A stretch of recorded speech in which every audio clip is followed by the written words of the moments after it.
Взрослые и молодые, учащиеся и рабочие. В народную дружину может вступить любой желающий, как, например, эти двое представителей многопрофильного колледжа. Кирилл Степин и Наиль Гайнуллин решили помочь сотрудникам полиции, и сегодня они в совместном рейде выявляют нарушителя общественного порядка в городе. Я вступил в народную дружину, чтобы помогать полиции, и не только следить за порядком, чтобы поменьше было нарушителей. Да, и в городе, чтобы все было спокойно. Чтобы родители не волновались за своих детей, что там они их отправили в школу, как бы что-нибудь случилось. Чтобы были уверены, что они безопасно дойдут и ничего с ними не случится. Федеральный закон об участии граждан в охране общественного порядка вступил в силу летом 2014 года. Он устанавливает правовые основы для создания и работы добровольных народных дружин. Принять участие в обеспечении порядка на добровольной основе может максимальное возможное количество заинтересованных граждан.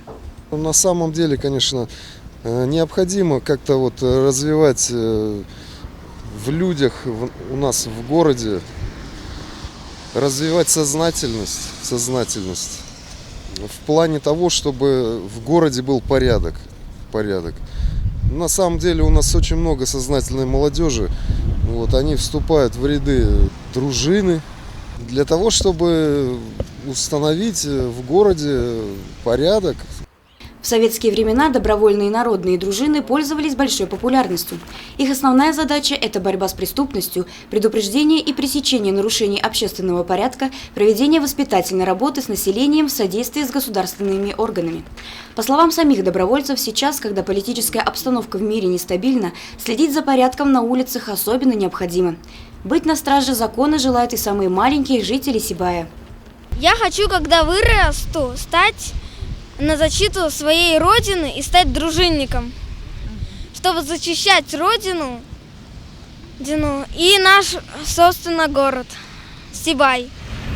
Отлично. А что такое дружинник? Что он делает вообще, как ты думаешь? Я думаю, что он защищает от врагов свой город и свою страну. Народные дружинники призывают вступать в их ряды всех неравнодушных граждан. Более подробную информацию о движении можно узнать по телефону 5 28 82 или в группе ВКонтакте.